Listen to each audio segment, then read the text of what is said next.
Jim Cendoma coming at you from Route 22, heading from Pittsburgh to Corning, and I got about 3.5 hours of windshield time. Stay with me now. It's going to be a very in-depth, short look at scalability.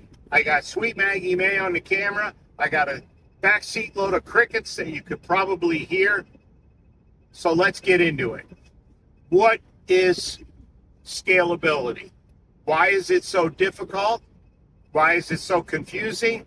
How can you obtain it? And why is it the part where most businesses get stuck? So let's get into this. How scalable is your business? And I'm going to look at 2 case studies real quick.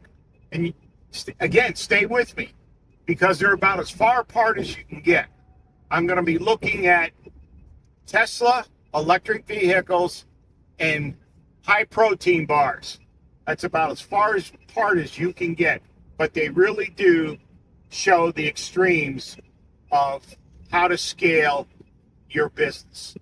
So let's look at what happens when you reach the scalable part of your business.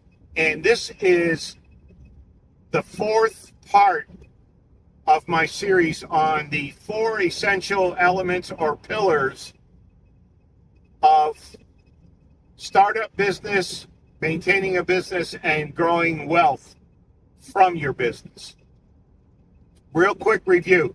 First one, there must be a place in the marketplace for your product or service.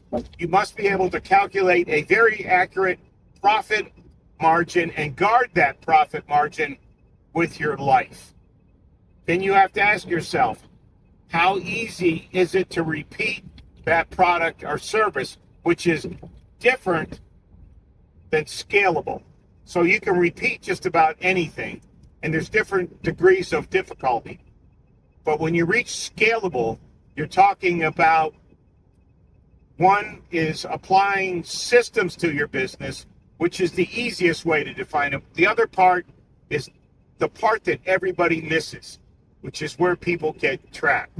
So most businesses will reach the scalable point at somewhere around 3 to 5 million.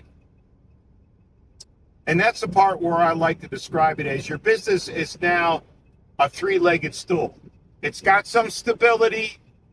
It's got a place in the marketplace. It's making some profit, and it's repeatable. So now you have to scale it up.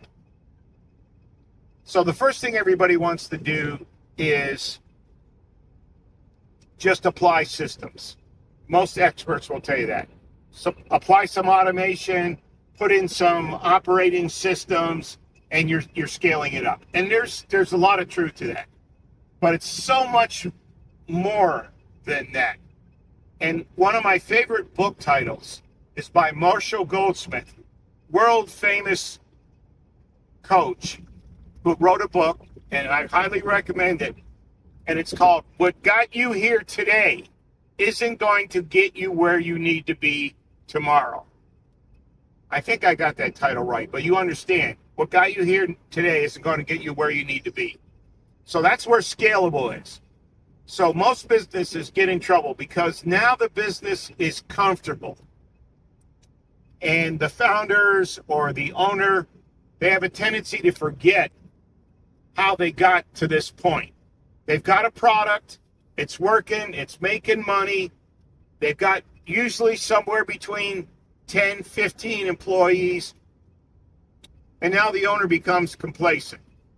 And they do goofy things. So, you go out, you buy a couple of classic cars, you buy the boat, you take big, you forget about that your business is at a very, very critical point because the marketplace is changing constantly. And that's what real scalability means.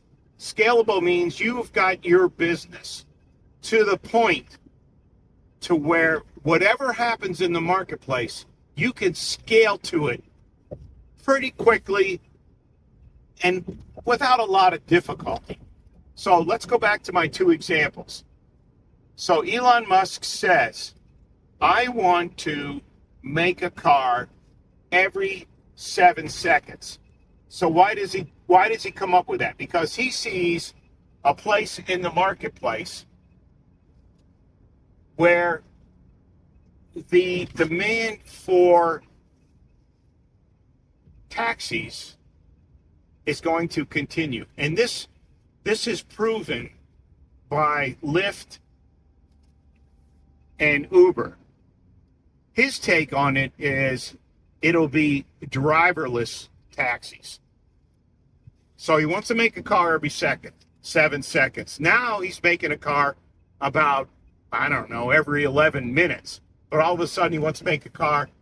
So in order to scale to that, everything he's doing has to change. It's completely starting over. He has to change his factory and come up with new machinery, which he comes up with the Gigapress, which is another cool story that you should investigate. The design of the car has to change.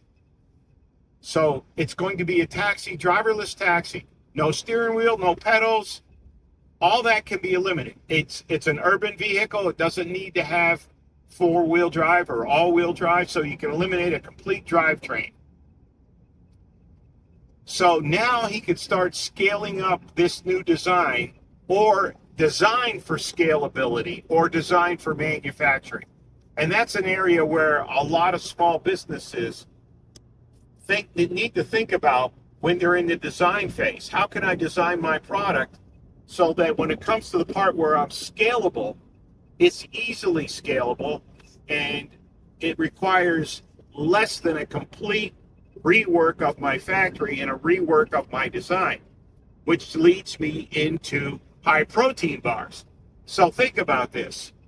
You and your wife, you come up with a protein bar because you're interested in having a healthy snack out there, one that's low in sugar, low in carbs, and you start making these in your kitchen. So, you're baking them in your oven, and the demand starts to go up. So as that demand goes up, you can scale up by applying automation. So you buy a complete line of food packaging, protein bar, food packaging machinery. And now instead of making batches of high protein bars, you've got a continuous line to where you just fill in the flavor that you want. So you start out with vanilla because that's the easiest one to make. And now the marketplace changes. Vanilla sales go down and chocolate goes up. You don't have to change anything. You just add chocolate cocoa to your vanilla and you got chocolate.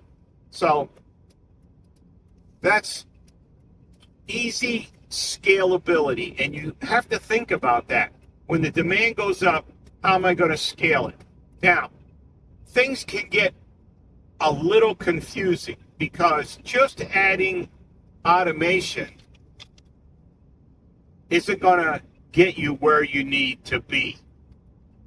So now you've got the system in place and you have somebody like me who comes in and says, okay, I want you to look at my system, my automation, and I want you to optimize it, provide some continuous improvement so I can take advantage of the economies of scale, which is different than scalability. So the economies of scale are, I have my system optimized, my automation optimized so much that I can go back to my suppliers and say, look, I was making 10 bars a minute. Now I'm making 100 bars every minute, and I would like to have a discount on my ingredients. So that's one way to take advantage of economies of scale. Another way is to cycle time. Again, you're cycling through faster, so you're putting out more throughput. These are all ways to optimize a system that you put in place so that you could scale. Now, the question you have to ask yourself is, will this system get me past the 3 million to 5 million and get me to the 5 million to 10 million? And you can say, well, an easy answer would be just to put another automation line in. And that'll get you part of the way there. But again, what got you here today isn't going to get you where you need to be. So now you look at it you have to go back and look at it from the market. I've got this low carb, high protein treat or meal replacement, and it's in the shape of a bar. Well, what about cookies? What about chips? What about confections? All that stuff is going to require different levels of scalability to get you to that $10 million place. And a lot of the founders and owners, again, they forgot how they got there, and they don't want to put that next layer in place. And that's okay, because now it's time to maybe cash out, which is what a lot of people do. And somebody big will come in, buy that protein bar, and take it to the next level.